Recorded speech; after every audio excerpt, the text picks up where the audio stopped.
Midnighttrepplecfeature.com. Thank you for listening to the official YouTube page of Midnight Triple Feature. Please, while you listen, head over to midnighttrepplecfeature.blogspot.com. You can check out past shows, reviews, or link up to social media where we can keep in touch. Thank you for listening.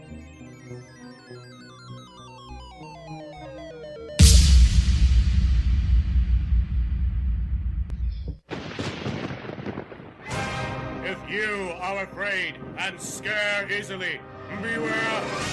A classic tale of a killer gorilla. As if. A beast with no heart, no remorse. A creature in search of women and children returns to the big screen.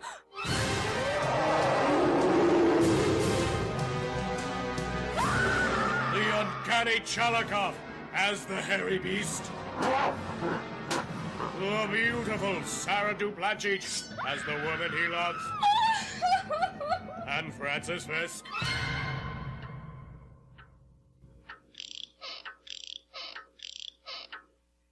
A modern classic of uncanny terror in the making, with Paul Washer as the law. Wrong place, wrong time. Sherry Thurrig as the lust. What kind of con is this? How could you be so cruel? Oh. And Dave Shaw as the rummy who stops him.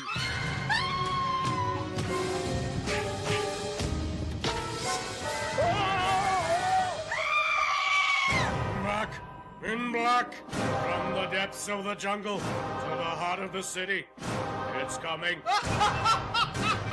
An experience in terror like you've never seen before.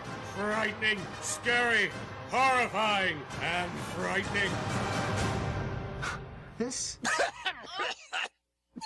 is not entertainment, Charlie. What horrors lie within? What a lifetime of entertainment you will witness. With over an hour on the big screen, the gorilla will return. A monster so terrifying, you won't know what it is. Late Night Classics presents Attack of the Gorilla. Coming soon to a theater near you. Alright, that is the trailer for Attack of the Gorilla. Give you a quick plot overview. Attack of the Gorilla is a comedic salute to 1950s monster-on-the-loose B-movies with a modern twist.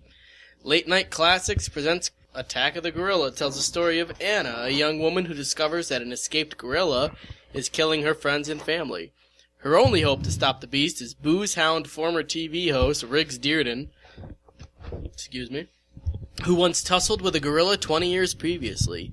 Anna enlists the help of her logical yet sarcastic boyfriend Steven, Riggs is lost in the 60s ex-wife Mimsy, and a not-quite-with-it cop Officer Landis to stop the beast before it kills again. Attack of the Gorilla. So, let's go. I don't even know really where to start with it. Yeah, me neither.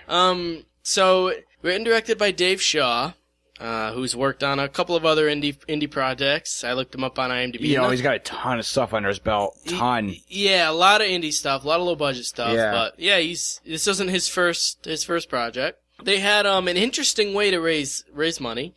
Before shooting began, the producers found an innovative way to raise production funding by offering executive producer credits to anyone willing to invest $20 or more. After several media outlets picked up the story, individual investors donated several $1,000s in increments ranging from $20 to $5,000. That can't be right. I thought it was $500, but either way. So basically, rather than they sort of went a crowdfunding route, but instead of typical crowdfunding, they just said, "Hey, give us $20, you get a credit." And that was it. That's how they raised a lot of their money. Just kind of like word of mouth type stuff, social media. Yeah, no, you know what? This stuff is working out well. I've donated to a few. Yeah. I know you donated to a few. We donated to Zombificador. Did you get the emails from them recently? Yeah, I got them. They're supposed to be getting something soon. Yeah, I was supposed to be sending stuff out. But, no, I've donated this crowdfunding. Hey, if you can make a good movie. Yeah. And you just don't have the funds to do it, go ahead and do this, because this is awesome. Yeah, I agree. And this was one of them. And you can see it worked out. Right. So, again, it's shot all in black, well, not shot in black and white, but I'm assuming converted to black and white. I could be wrong, but the opening scene, did you happen to notice? As I was watching this, it clicked pretty quick, but maybe not, because I've watched this recently. The entire opening scene is a riff on this opening scene from Friday the 13th Part 2. The entire thing. You know, I'm watching this and I'm going, what the hell is this? It's Friday the 13th it felt Part 2. so familiar. It's Friday. It's like down. Okay, so she goes into the bedroom. Her phone rings in the Friday the 13th Part 2. It's her mom or whatever. She goes into the bedroom. Then you see like the clothes throw onto the bed. Yeah. Friday the 13th Part 2. Puts on a robe. Gets in the shower. The scene in Friday 2 where she pulls open the curtain and you see her face. Yeah. Friday the 13th Part 2. The gorilla doll that gets thrown through the window in Friday the 13th Part 2, it's a cat. It is. Wow. It is. Like, I watched that and I knew it was familiar. I was watching it and I'm like, what is it? What is it? What is it? I liked that because you're doing a 50s throwback, yet you're taking your opening from an 80s slasher movie. And only something that, like, you have to have seen that movie a number of times to probably even recognize it. Nice little fan service there, a nice little, wink at us. Yeah. I liked the Jaws 4 reference. Yeah. That was fucking perfect. That was awesome. So basically, like, the plot of this, like to try to explain what happens, there's like a gorilla, and he's going after the family member, the descendants of the people who killed his mother or his father or something. Yeah. So like, the gorilla's taking revenge. And the plot of Jaws 4 is it's Jaws, the child of the Jaws shark, swims all the way to the Caribbean to go after the wife of the guy that I love how they explain it so. It's so great, dude.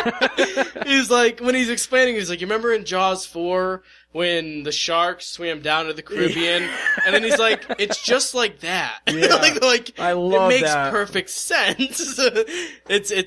It's a good little, again, a nice little call out to people who have seen that movie and understand how ridiculous it is. Yeah. So, see, all right. So here's all right. So I mean, even you can see it in the previous spoiler. You can tell that this is guy in suit. Oh yeah. Are they trying to play this out as guy in suit? Yeah. Or are they trying to play this out as a guy or as a regular gorilla? Yeah, they're playing it out as you're supposed to believe it's a gorilla because I think when they made these movies back in the 50s, you were supposed to believe it. Yeah, no, I get that. Yeah. But they take the head of the gorilla and they put it in the fridge. And then the gorilla kills the lady while the head's in the fridge. Like, I thought, no, you know what that head was? You know why? So, you know that, now that you say it, didn't occur to me till just now. This is why this is actually kind of brilliant, right? Okay. I'm gonna tell you why this is brilliant. So, the whole plot of the movie is that the gorilla is taking revenge on the people, the descendants of the people who killed their parents, right? Or mother. Yeah. Friday the 13th Part 2, in the scene with the fridge, it's Jason's mom's head that's in the fridge. Oh my god, yeah! It's the head! It's the head of the parent! It's the gorilla's parent's head! That's what's in the fridge. Holy shit, that's what it is, right? Yeah, now it's pointed out, that's what it is. It's the head, wow. Isn't that fucking brilliant? Because they don't bring that up till later, and they tie that whole thing back using that entire scene. Like, they didn't change anything about this. No, they didn't. And the only way you would know that that's the gorilla's mother's head is if you saw Friday the 13th Part 2 and made that fucking That's reference. Awesome, dude. Wow. That's good. Wow. Yeah, because I was thinking about that the whole movie. I'm like, why the fuck did I see the head in the fridge? It's the parent head. It is? Wow. All right, so obviously the movie's a comedy. It's set modern time, but everybody acts, or at least half the characters act like they're in the 50s. Well, they do make a reference to that. Do they? I missed that. Alright, so there's a part where, so there's a guy and a girl in the movie. Yeah. And they team up to go find this gorilla. And the boyfriend of one of the victims is standing there with the cop. And he turns to the cop and goes, this is set in modern day, right? Oh, yeah. And the cop goes, yeah, why? And he goes, because what is with the 50s style of these two here? So they're acting like they're in a 50s movie. Shit, yeah. But it's actually set in present time. Oh, my God. It's fucking hilarious the way that happens. It's really good. Yeah, no, I mean, I don't even know how we, other than just talk other than talk about like the fact that there's scenes that are really funny though, I can only imagine there's probably a ton more references in here that we probably missed. There probably is. But all I could really say is it's worth watching. Like, I don't know how else to review it because it's not good. Like, it's intentionally bad. At the end of the credits, they thank Ed Wood and they thank Roger Corman and a few other people. Yeah. So, like, they're making Plan 9 from outer space. Like, they're trying to do that, and I actually think they succeed pretty well. The only place maybe is I think they should have just gone full out and tried to set this thing in like the 50s. I think that would have been funny, especially if they put the Jaws 4 references and it was supposed to be in the 50s. Yeah, but then when you take something and you could try to make it old school, I know. It takes more money because now you got to get, you got to deck out the set. I figured that they did it, with the characters halfway, and you probably could have fudged it, but I mean, this here takes place in two places. Yeah. It literally takes place inside the house the whole time. You probably would have lost some of your comedy from it too. I mean, it is funny that like the people keep moving into the house. Like one person moves out and they're like, "Oh, the gorilla," and the gorilla. At first, I thought the gorilla was just trying to have sex with him, but obviously the gorilla was trying to murder him. But... All right, no, one of the best. This is fucking hilarious. So the cop, these people come. So somebody gets killed in the house, and then these people come back to the house and go, "Oh." After the second person's killed, goes, "Oh, you brought the body back to the house?" And he goes, "Oh, I wanted to see if they were the same length." Like the cop is bringing the dead bodies to the house to see if they measure out to be the same length. It reminded me It's so fucking hilarious. It reminded me of, you remember in Blood Feast 2? Oh, yeah. Remember they would leave the bodies in the room, so like the cop would come back and the old body would still be in the same place. The room, yeah. It reminded me a lot of that. And that had a lot of like 50s throwback too, 56. It made me think of that a little bit, but. And then, I mean, it's even down to the part where there's, you keep seeing the same plant. There's a plant in a window. And there's one point where the gorilla fucks it. So the fucking gorilla is dry humping the shit out of this plant. And then about 5 minutes later, all this other shit's going down. There's two chicks standing in front of the plant. And one chick's like, "What is this stuff on the plant?" She eats it. Yeah, doesn't she say, like, "Is this a hair tree or something?" She's like, "Is this a hair tree?" She starts eating the fucking and then this hair. other chick comes in the room and then puts it in her mouth and goes, "I think it is hair." Like, it's just so fucking hilarious the way they do this. I don't know. I can't, again, besides just discussing individual scenes which we've been doing, I can't review it in a typical sense, because there's nothing. The acting is bad, but it's meant supposed to be bad. It's supposed to be bad. So it all works. All of it, all the acting for me worked. Right down to the dude's daughter. Yeah, that was great. And that wasn't even really his daughter, which is even funnier. What's that? His daughter's name really is apparently Trudy Shaw. Yeah, but that's not her. And that's not her. No, it's not her. So he had someone else play his daughter. I'll see you in Shark 3D. Go Shark 3D. Go Shark 3D. That was fucking hilarious, dude. I was like, so you're gonna put your daughter in? Because he didn't even do that movie. I know. He never even did it. I was like, all right, so was this dude did Ghost Shark? I'm like, IMDb. No, he That's exactly what I did. I'm like, Shark. I don't think this was the guy who did that. So I went and looked it up, and it's not even the same fucking guy. Holy fuck. Oh, Jeff's like, oh man, I wish I watched it. Yeah, Jeff's like, I am. I'm really disappointed. Jeff's like, why did I fall asleep? No, I said, I was telling Adam, I said, before I said to myself, maybe I should rent the gorilla, the Attack of the Gorilla. And I'm like, no, I told Mike I was going to watch night before Easter.